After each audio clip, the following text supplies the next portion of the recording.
that's enough. Next. The greatest gift in life's a friend. It's a daily dividend. Be like us and start trends. Be friends to the end. Yeah. Very nice. Next. Everybody wants to be a cat. Because a cat's the only cat who knows where it's at. Everybody's picking up on the feline beat. Cause everything else is obsolete. Very nice. Thank you. Next.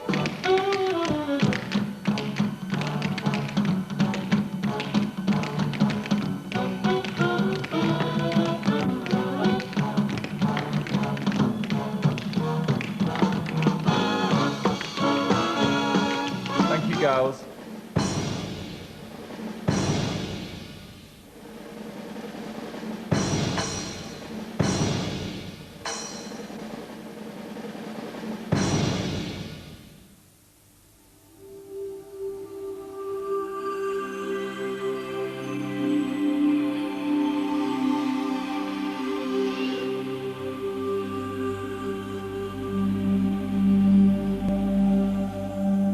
Twinning is one of nature's unsolved mysteries. We understand how twins are formed, but not the reasons why. There are two kinds of twin: fraternals from two separate eggs, and identical twins, formed when a single egg splits soon after conception.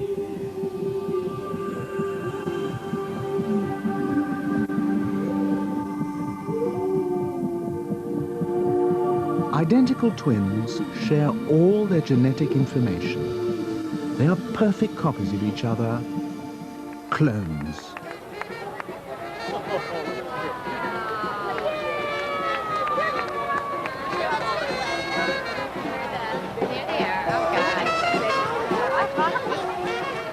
Twinsburg, Ohio, USA. The starting point of our journey through a twins' world. Once a year, twins, mostly the identical variety, gather here from all over the world for a brash, glitzy celebration of their special status. Okay, we're going to take this picture in just about 30 seconds, just as soon as the bucket gets up to the top. This time, Twinsburg played host to 3,000 twins. Say hello from Twinsburg, Ohio.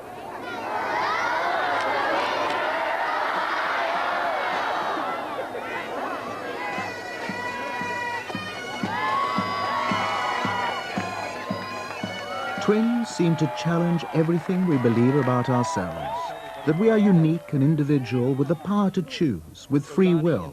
Country of Greece, our first place winners. We have some beautiful gold medals for you. But the very oneness of twins seems to suggest that the future is determined at conception, that we remain what we were destined to be. What are your names? I'm Colleen and Julie. These people have been partners since before they were born. Same sex, same genetics, same looks. It's like an instant club belonging. Instant family. Everybody feels like, understands where you're coming from and how you feel, and you instantly can strike up a conversation. And can connect all these experiences that we've had in common. We love being around other twins. When we get around them, we really start talking exactly alike. Yeah, and you kind of get in a clique with other twins, because you've all been through about the same thing, and you can just have something to talk about. A lot of people think it might be a threatening thing or a loss of individuality, but to me it's an extreme blessing to have somebody there that you connect with more than anyone else in the world. You just can look into their eyes and you know what they're feeling at that moment. You know that they have unconditional acceptance of each other. We have a friend for life. A bonding that single twins don't have. We think the same, we act the same, we go through our lives the same. Do you find that you have identical thoughts? Yes, sir. Yes, sir. Think about it. Never to know a moment of loneliness or privacy. Could you really tolerate someone who looks exactly like you, someone who claims to think your thoughts? I thought it was just the opposite. We always have somebody to reinforce our thoughts. We feel you're the ones who are unique because you don't have a carbon copy of yourself.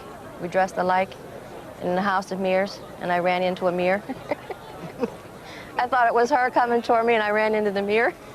The only one disadvantage is looking at me from the inside out, I feel really young. And then I look at him, and I think, my God, I can't look that old.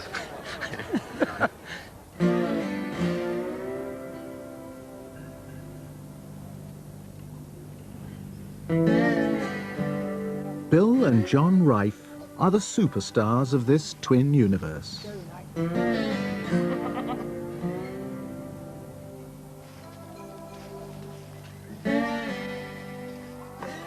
Bill and John have won so many awards at twin gatherings that they hold a place of honor in the Guinness Book of Records.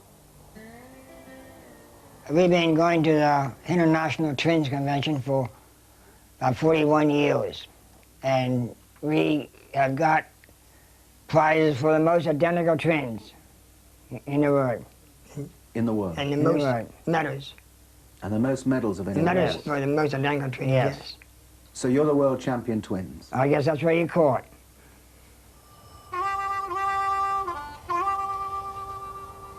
Bill and John have shared each other's company since they were together in the womb. They work together, eat together, shop together, sleep together, and no one else has been allowed to intrude into their lives. We are going to feed the pigs now.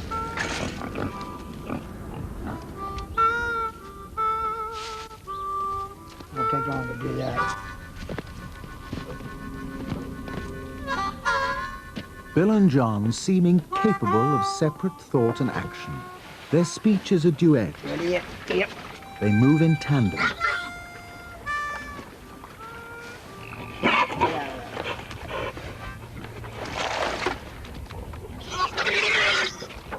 The twins are such exact copies of each other that they seem to be one person. A lone eccentric with the chaos around him bearing witness to the dangers of solitude on an isolated farm.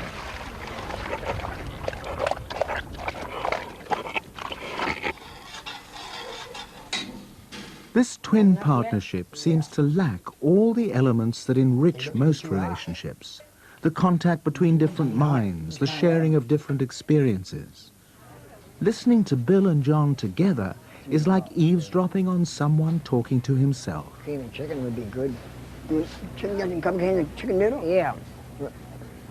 And what else do we need? Corn, but we have corn. We have corn. Green beans, sauerkraut and all that. That should be enough, like on this. Should we get some tomatoes? We could. Yeah. Only one thing frightens Bill and John as they approach their 70s. Both of you tell me what would you feel if the unthinkable happened and the other one died and you were left alone?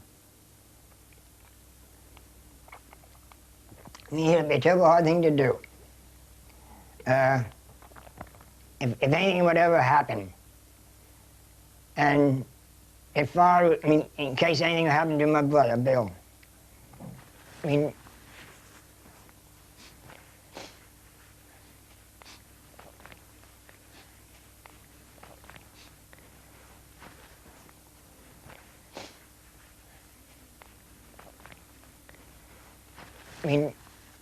and we know some other twins that feel the same way we do, the same thing. Raymond Brandt has known that feeling since the summer of 1949, when he and his twin Robert were working as linemen for a power company. One fateful morning, they were sent out on different squads. It was about 11 o'clock, and I was up on a power pole and working on electric lines, and I knew that my pole was safe because the lines were de-energized.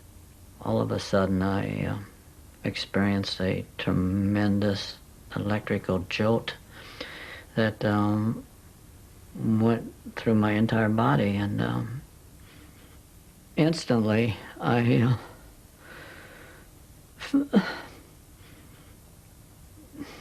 felt my twin's spirit separate from mine. And I knew, in fact, that my identical twin, Robert, had taken the electric shock where he was. And later I learned it was 3 to 5 miles away. And my foreman came to the base of my pole and looked up at me and said, "Come down off of there, please." But I said, "I know why." I said, "My twin's dead." And he seemed quite surprised, and he said, "How do you know that?" And I said, "I felt his shock. I felt his spirit depart from me."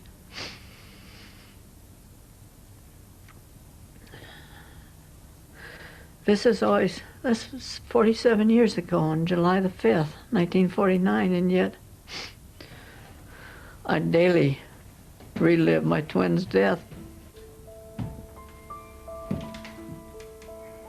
This is a photo of my identical twin, Robert, and I at 5 months of age. This is a photo. Every photograph Raymond produced featured the twins together in identical dress. I'll look at this photo and I'll think that I'm on the right viewing it. And then other times I'll look at it and I'll just say, no, that has to be me on the left. But it's no. It was fascinating to discover that Raymond could not tell us who was Robert and who was Raymond in any of these photographs. There wasn't a Robert that was distinct and separable from Raymond.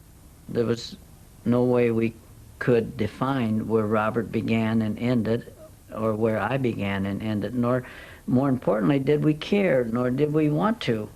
What he felt, I felt, and what I started to say, he finished. Almost one person. We were one person, and when he died, it was as if one half of me died.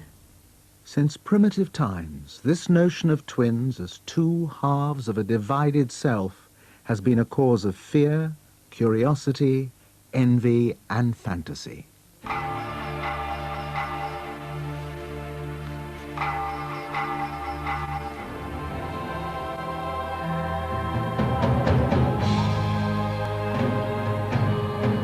More recently, the knowledge that twins share all their genes has excited the interests of scientists as well as the popular imagination.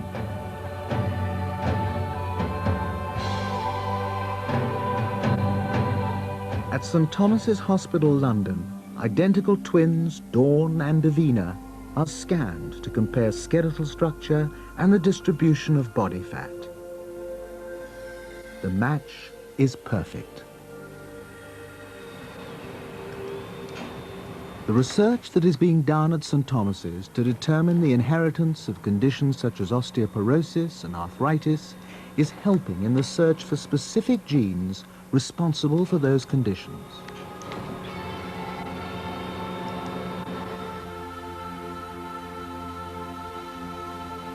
But what happens when the search moves from the body to the mind? Will scientists one day be able to use twin studies to identify genes or a group of genes responsible for violence or sexual preference or driving skills? Some twin researchers believe they will. Identical twins are a powerful and important research tool because they're one of the few research designs that lets you look directly at genetic effects. Dr. Bouchard is a psychologist, using twin studies to show that character and intelligence are largely inherited. None of us is the same height. We all have different eye color, different ear color, slightly different shaped ears, etc. And we know those are genetically influenced. And psychological characteristics are probably influenced in much the same way. At the University of Minnesota, Dr. Bouchard and his team have used twin studies to build up a remarkable list of characteristics which they say are highly heritable, including aggression, fearlessness, intelligence, happiness, the risk of divorce, political conservatism, and religious fundamentalism. One colleague has said, these kind of findings are preposterous. Well, I don't blame him for saying that. On its face, that appears to be the case. But sure enough, we found, much like everyone else, that most of the traits that we measure are significantly influenced by genetic factors. Dr. Bouchard is internationally famous for his work with a special kind of twin.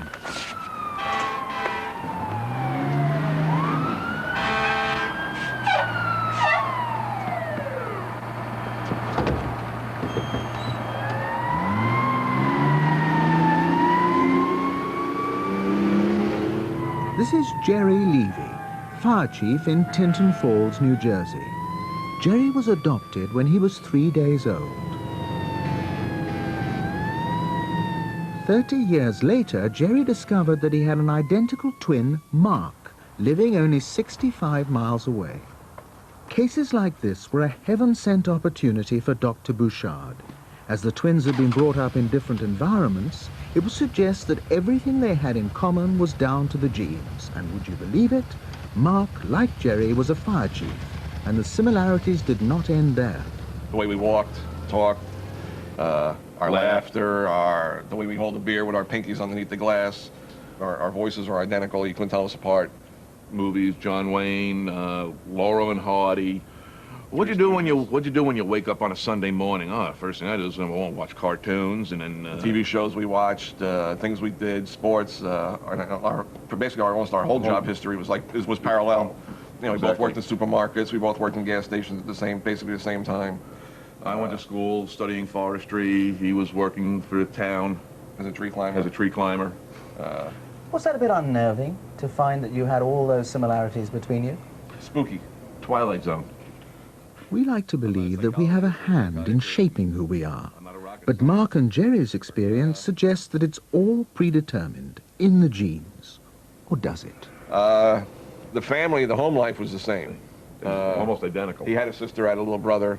We were both brought up in middle-class Jewish families. Blue-collar work, our brothers, blue-collar workers. Taught the same values. So you were brought up in very similar environments? Yeah. Yes. And that may have as much to do with it as the fact that you're genetically similar. Possibly. Like I said, that's up for the doctors to decide.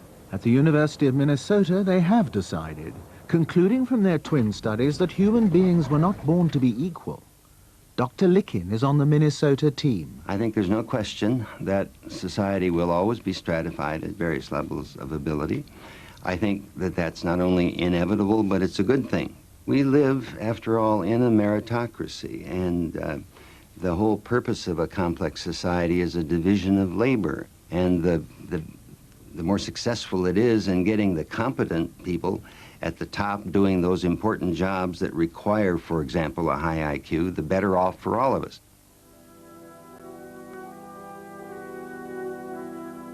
Ideas like these strike at the heart of a democratic ideal, the belief that all men and women, whatever their origins and backgrounds, are capable of excellence, given the freedom and the opportunity. The alternative view coming out of modern twin research that success and failure are largely predetermined in the blood is fiercely contested by those whose own experience gives them a right to speak out. I think that is absolutely obscene. I have no words to describe how angry that makes me. And if they are trying to prove that everything is genetic, oh God, that is a red flag should go up in front of everybody who ever hears about it.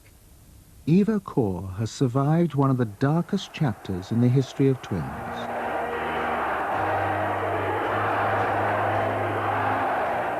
In the 1930s and 40s, Nazi scientists, in many cases inspired by British and American twin research, argued that the social problems of their day, poverty, crime, underachievement, alcoholism, were in fact medical problems, passed down to successive generations through bad genes. The rationale for much of this was highly suspect data obtained from twin research, a scientific obsession that reached its grotesque climax at Auschwitz concentration camp, where the notorious Dr. Mengele was able to collect twins in quantities never before available to science. When they were 9 years old, Eva and her sister Miriam became Mengele twins. From the time I was born, my destiny was sealed, as was the destiny of every child who was born Jewish in Europe in the 1930s and 1940s. My only luck was that I was born a twin, and that there was this doctor, as crazy as it may be, but who was interested in researching twins, Otherwise, if that didn't happen, I would not be here to tell my story. Mengley's twins were used to study the effects of poison gases and lethal viruses. One twin, in this case Eva, would be infected and left to die. The other twin would be kept alive until that moment. Mengley paid daily visits to the infected twins, taking a sadistic pleasure in counting off the days or hours they were expected to live. But in Eva's case, Nazi science could not predict the strength of a child's will. Mengele came in with 4 other doctors, looked at my fever chart, and laughed and said sarcastically, "Too bad. She's so young. She has only 2 weeks to live." I made a silent pledge that I would do anything in my power to prove him wrong, to survive, and to be reunited with Miriam. I had no idea what I had to do. I have no idea how exactly I survived. But I know one thing. Would I have died? Mengele would have taken my twin sister to kill her with an injection to the heart, and then he would have done the comparative autopsies. So what he was doing really is using identical twins to see how the germs worked, by injecting one with a germ and then killing the other one. No one claims to have seen the results of Mengley's research, and Eva cannot explain the purpose of other experiments obsessively devoted to the measurement of brain size and every physical dimension. 3 times a week, they would place 10 or 20 sets of twins naked for 6 to 8 hours, most of the day.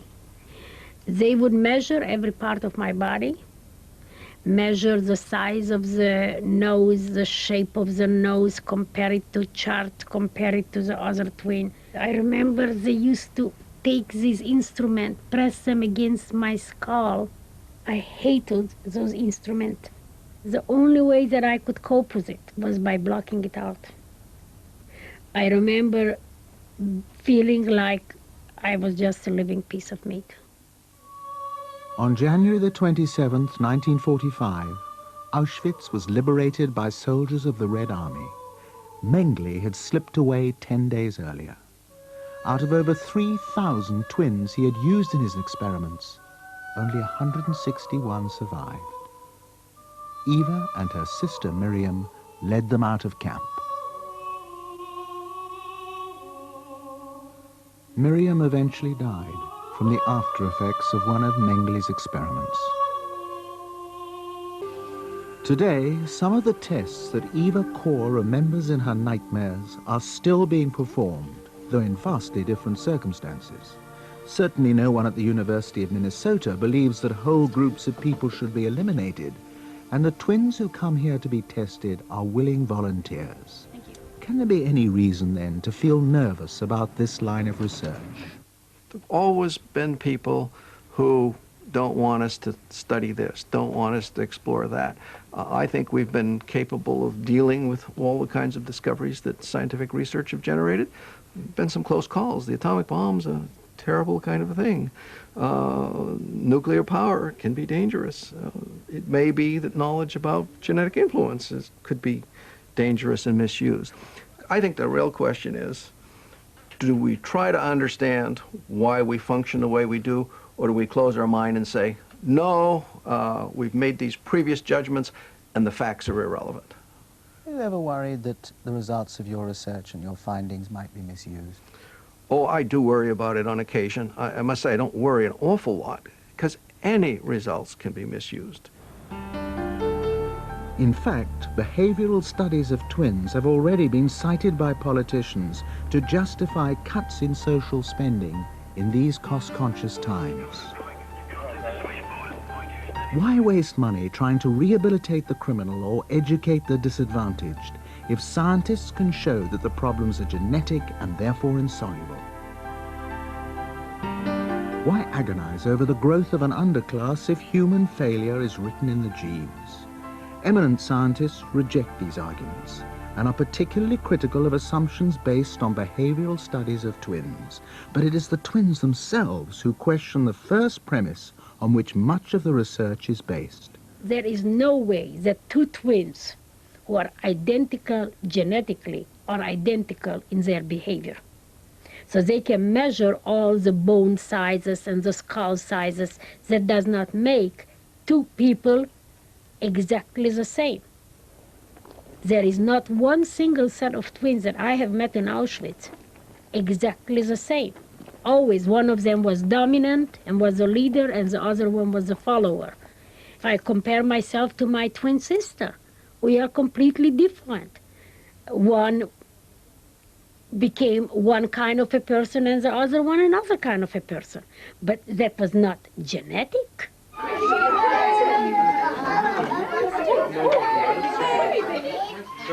Eva's testimony was a challenge to go back to the start of our journey and look at twins in a fresh light.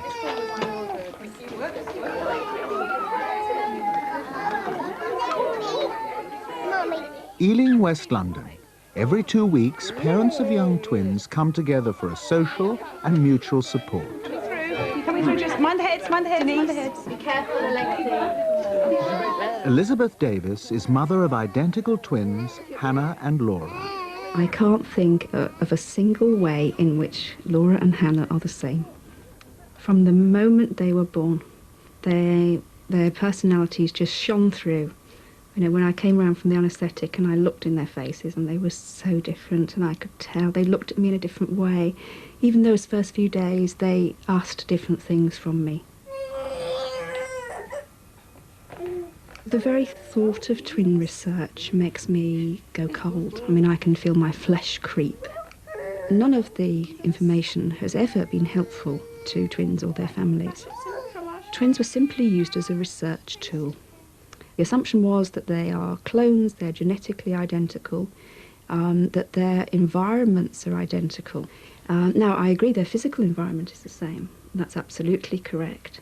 But the research ignores the fact that their parents relate to the children in different ways. And I relate to Laura in a completely different way to the way I relate to Hannah. She asks it of me, and I give it to her.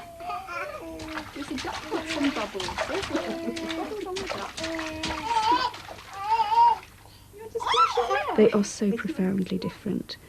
What people do is expect them to be the same. There is a lot of pressure, cultural pressure, for the children to be identical. People expect them to be dressed the same, and because they're not, they assume they're a boy and a girl, for example. We have never dressed the twins identically. And Laura and Hannah have always been, from birth, in different clothes. I don't mean slightly different, I mean entirely different, really. How can a child believe that it's an individual when it looks across the room and sees itself reflected even in clothes? Little mouse.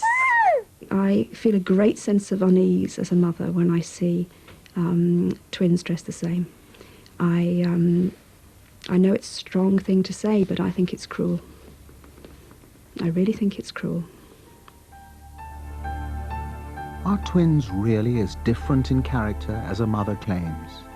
Can we believe that the shared personality is an illusion?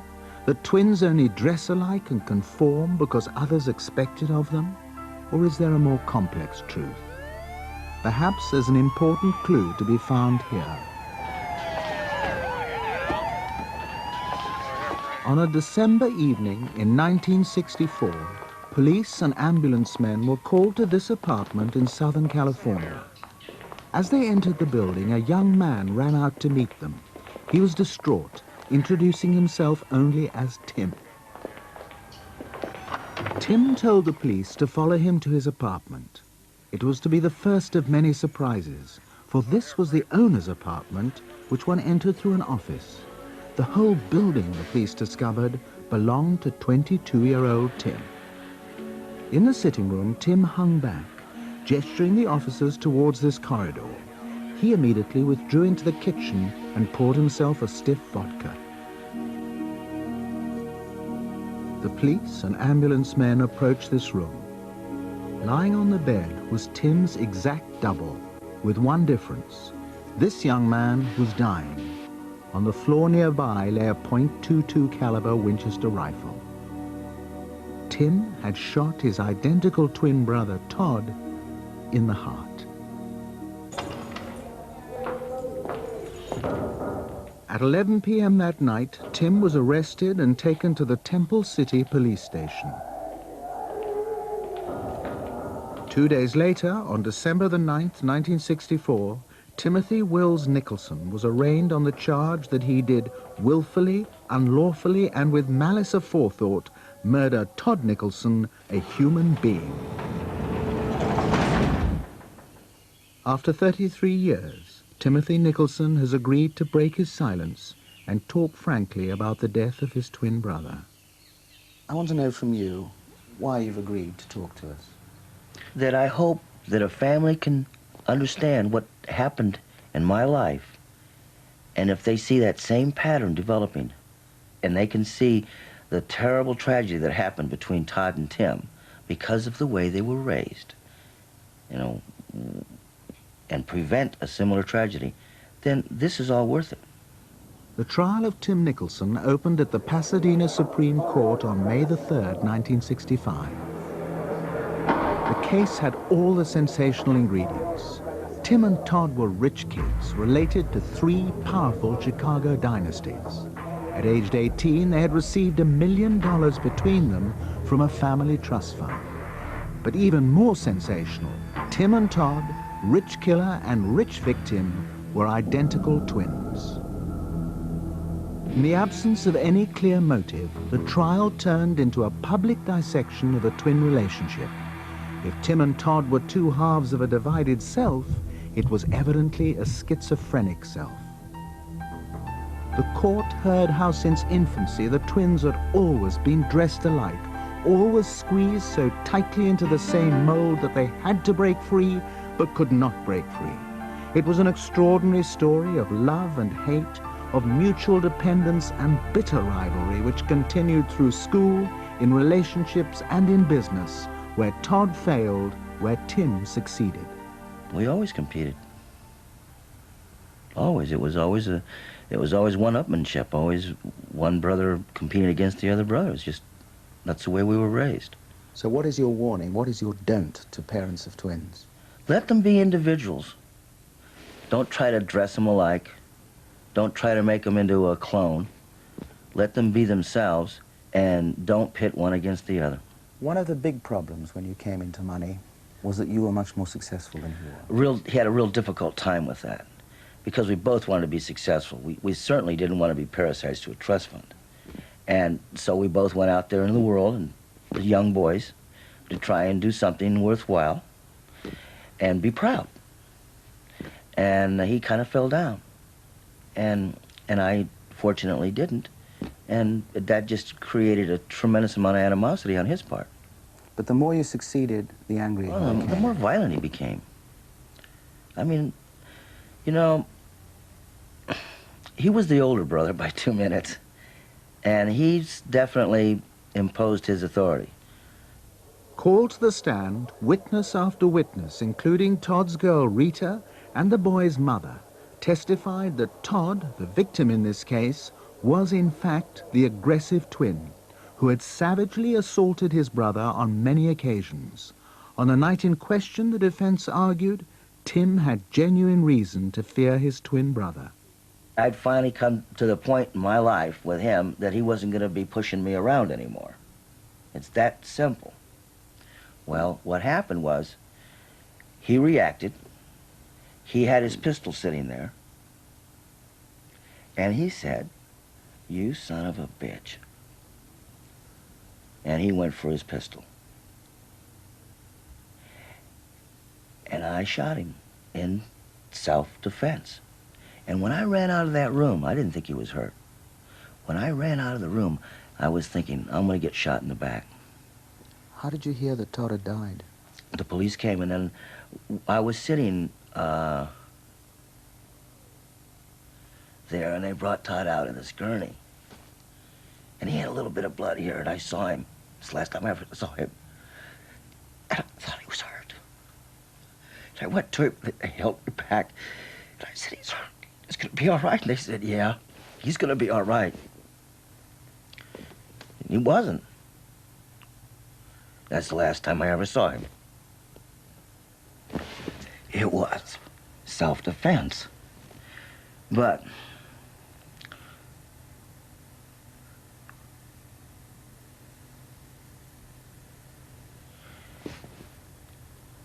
I don't want to talk about it, you know? Tim, after all these years, you still feel very powerful emotions about it. Wouldn't you? You know, you kill somebody, it's bad enough. But to kill your identical twin, whew, and then stand trial for murder for it?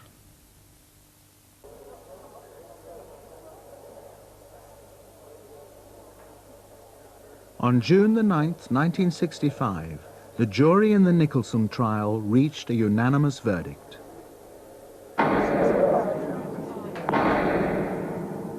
A month later, Tim Nicholson was sentenced to between 1 and 10 years in prison for manslaughter. I'd lay there in that cell, and I'd say, well, Todd, whew, let's get through this one. You find yourself, all these years later, still communicating with Todd? Once in a while. What do you say to him? Well, I know he's forgiven me. That's it. In 1968, after 3 years in prison, Timothy Nicholson was released on probation. Just 5 weeks later, he married Todd's former girlfriend, Rita.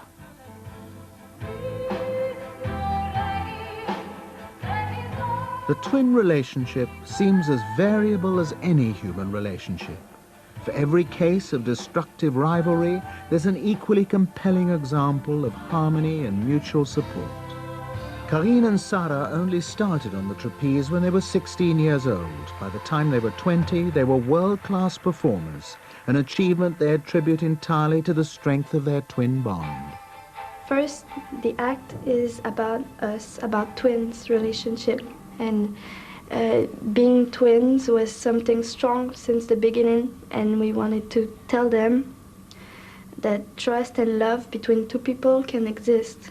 And we can use it without fighting. We can use it to be really confident, to have confidence. Mm-hmm. That's something we want to show, the confidence.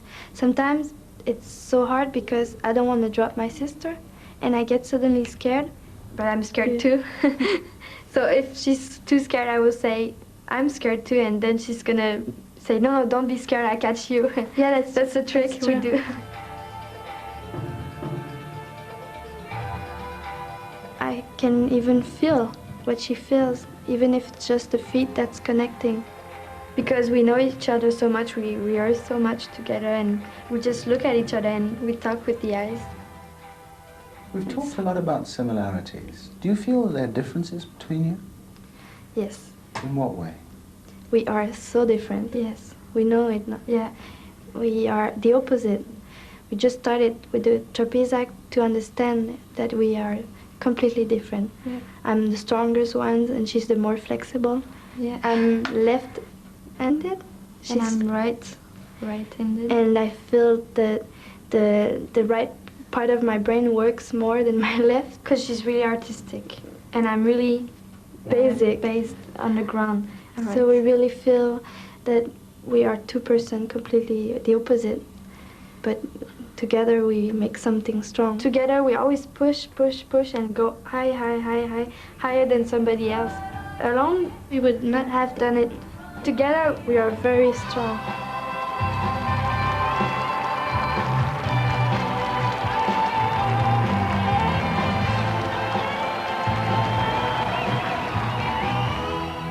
Do you feel your relationship is going to change as you get older?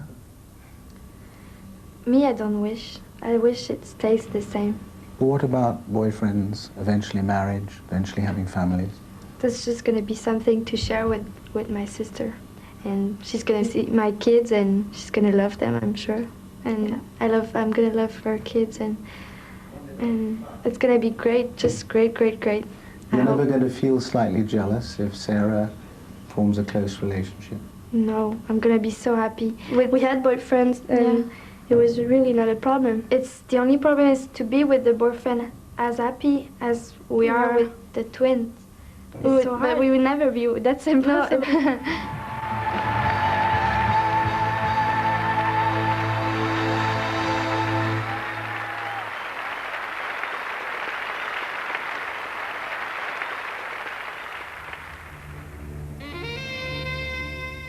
The most humbling, but perhaps the most inspiring experience in our journey through the private world of twins occurred here in the Rust Belt town of Reading, Pennsylvania. On the edge of this wasteland of derelict factories and abandoned row houses, there's an 18-story apartment block, home to welfare dependents, the elderly and the disabled. We were here to interview Laurie and Reba. I gotta get in here and I gotta get some stuff. When we first met this pair, all of us had doubts about our right to remain here and film. Could Laurie and Reba add anything to our understanding of twins beyond the vicarious appeal of the freak show? Come on in. After a few minutes in their presence, all those doubts disappeared. This is our bed. This is where we sleep. And this is how we proceed to get in. We lay down like this. There was much more to this than a proud demonstration of the twins' ability to cope with their condition. This is our bathroom back here. And now I'd like to show you how we respect each other's privacy when getting a shower. We don't always get a shower at the same time, in fact, hardly ever. So while one's taking a shower, the other one takes a shower curtain and pulls it through like so. Laurie and Reba were determined to show that they were two different people, capable of respecting each other's privacy and of living different lives. And this is Reba's room. This is where she does the practicing of her music for her shows that she does. And this is where she likes to come to get away from it all and just have peace and quiet. You talk of this as Reba's private place, and Laurie, that means that you cease to exist when she's practicing in this room. This is right. This is her room. I'm here in body, but that is it. This is her place. Yes, I treat back here like I'm in a concert. And yes, she cannot interrupt me or talk to me while I'm out performing. Just because we cannot get up and walk away from each other doesn't mean we cannot have solitude from other people or ourselves. People who are conjoined can have a very private life. If you love the person you're with and you respect them, you're going to give them the privacy and compromising situations that you would want them to give you. It's the whole thing, compromise, and that you don't get everything you want right when you want it, and two individuals can live with that. And if two individuals can live with that, then two separate individuals can live with that too. You believe you're an example to others? I don't say that. I mean, I think we are two human beings. We were brought into the world connected at one area of the body. We are not, to me, I'm nothing special. This is not the whole life of Reba and I. This is not our life. This is a condition that happened through birth. And people have to learn to understand that. When they see this, all they see is this. There is much more to Reba and I than this. Get past this already, everybody. Get past it and learn to know the individual person. I'm interested in the word individual. Even your hair is a different color and a different style. That's an important statement, isn't it? That's part of our individuality. That's right. Do you strongly feel of yourselves as two separate and individual people, two entirely different characters? We are. We don't feel it, we are. We are not one person with two bodies.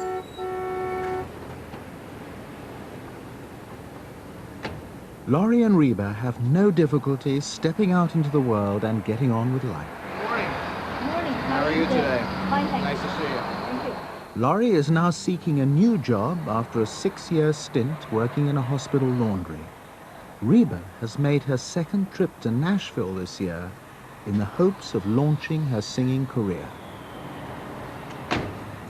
This self-confidence, they told us, was a gift from wise parents who believed that twins, conjoined or otherwise, are no different from any two people seen in each other's company. But are others, we wondered, quite as willing to accept the twins' sense of their own normality and independence? Or is every experience of the wider world marred by those who only know how to stand and stare? We've gotten used to it. I mean, it happens quite often. If they come close to us, we'll say, "Can we help you?" And maybe it would be better if you would ask a question. That way it would be easier on you and on us. And sometimes they'll want to talk, or sometimes they'll just stare.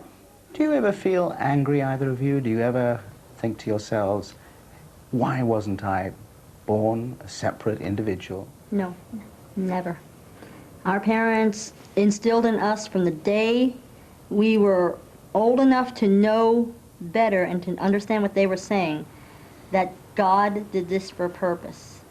This is a harsh question, but we must ask it. That's fine. If one of you died, would that automatically mean the death of the other? No, it would not. That's another misconception. If it's caught early enough, we could both be rushed to the hospital and then, in an emergency, quickly be separated to save the one. We're different than some conjoined twins. There are conjoined twins that are connected at major organs. They are literally connected. They share the heart, or they share the brain. We are two totally separate individuals. There is nothing, no brain, just blood is connected. And blood vessels can be stopped long enough to separate. If you'd been born 30 years later, would you have been separated? Would we be separated? Absolutely not. My theory is, why fix what is not broken? You once said to me, Laurie, that you have many dreams and you are somebody that could easily get married and have children. Yes, eventually I would love to have myself a family, a husband and children of mine. Reba, would you be able to share that intimacy? That intimacy of her? And her husband? Well, he would be like a brother-in-law to me. That is it. They can do whatever they do, and I'll act like I'm not even there. I would block out. I have shared intimacy before. I mean, I'm not... I wouldn't Oh, even wait, I want don't to put that on TV. I'm not a virgin. Excuse me. It's 7:25. I'm Brother Weems with Casey Ellen. Here's the latest from Reba McEntire, The Fear of Being Alone, on Country 105. So I ask you to take me someplace quiet. We wound up In Reading, Pennsylvania, two women, genetically identical, exposed since conception to an identical environment. By all the laws of science and logic, destined to be duplicate human beings. But science cannot predict that human capacity to escape the prison of joined bodies and joined fates, or the power of the human imagination, the power to dream. For Laurie, of marriage and motherhood. For Reba, of a great singing career she pursues in a private place where she practices alone. It's just the fear of being alone, like a child.